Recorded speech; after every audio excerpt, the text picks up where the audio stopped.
All right, hey guys. So what I wanted to do is just kind of give you an update on my injury status. And yesterday I said that I felt tendonitis behind my knee, and I was concerned. This is an injury that put me out. I missed my entire junior track season from having this tendonitis behind my knee. It lingered for weeks and weeks and weeks. So I felt it last night, and I had to make a decision about what I was going to do. Now, what I decided to do was to figure out what was wrong with me. I knew why. I've been training hard. I ran a lot of miles, lots of intensity, lots of distance caused my body to push harder than it was ready to. So now I've got two options. I can back off on training, or I can increase my recovery. Now, I chose not to back off on training because if I do that, I'm just not going to be good. I want to train hard to get good. So I'm going to do everything in my power to keep training. So I focused more on recovery. So the first thing I did is I said, okay, my leg, you can see it here, was bothering me right here. And it's either, there's very few muscles here, so it's either got to be my hamstring or my calf.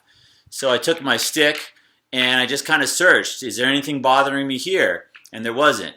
And then I came here and I said, whoa, whoa, whoa, whoa, whoa. I can feel something right here. And so then I knew, oh man, there must be something tight in my calf that's causing it to pull behind the tendon in my knee. Now, I've been rolling out my calf a ton because of my shins, but I've been focusing down here.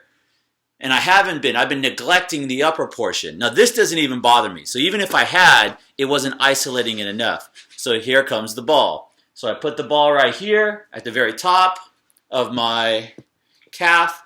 And last night I started to do this number and I was like, for the love of God, this is extremely painful. But it was a good pain. And I was like, that's it. Trigger point. At first, I just put where it hurt the most and I just sat there. And when that felt okay, I moved it a little bit and just sat there. And when that felt good, I put my other foot on top of it to put even more pressure on it and just sat there. And I worked on this. Then I started rolling up and down. I started rolling next to where it hurt. Then I started going back and forth like this on it.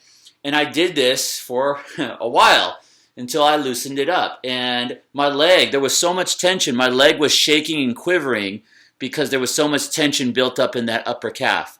Then, of course, I took Advil and I iced it. I got up this morning at 4 a.m. and I worked on it again before I went and ran. So once Sunday morning came, I wanted to see if I was going to be able to do my 10 miles. So I went out there. Again, I woke up at 4. I warmed it up. I stretched. I rolled it out again. Went and I started off jogging really slow, 10:30 pace, but did all 10 miles. Felt great. Rolled out again when I got home, iced it again, took Advil again, and I'm feeling like $1,000,000. So that's just an example of how training is supposed to be. You're going to be going at pushing your body beyond what it's capable of dozens and dozens, hundreds of times throughout this season. And every now and then you're going to push too hard. Now, no injuries come out of nowhere. I know some of you think, oh, I was fine and then all of a sudden I was injured. That's not true. All injuries start small. Okay, and if you keep running on them and you don't do anything about it, then they turn into major injuries. Yes, I know some of you are thinking, no, I felt fine and then I was injured. Well, all that meant was your body was giving you information and you were just simply oblivious to listening to what your body was saying. Now, don't take that as an indictment. When I was 16, 17 years old, I didn't know my body either, and I got injured all the time. I said this very injury that I smashed in 12 hours at age 44, because I have 30 years of experience with myself.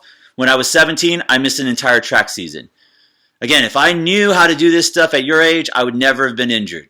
So what really comes down to it is, you've got to listen to what your body's saying. And a lot of times, your body says stuff, but it's subtle. And you have to understand that if you're not feeling 100%, there's a reason for it.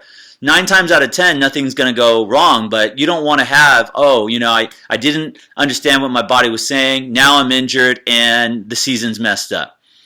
So listen to your body, and if you don't know what your body's saying, you can always ask. You can always say, hey, Paragas, this is kind of bothering me. What do you think? And I'll tell you, I think you could try to do this or that, etc., etc. So just wanted to give you kind of my experience of what's going on. I look forward to running hard again tomorrow, doubling. I didn't double tonight. That's one thing I did back off on. I wasn't going to double today. I just did the 10. And then tomorrow I'm ready to go. I'll start running twice a day again tomorrow. So take care of yourself. Listen to your body.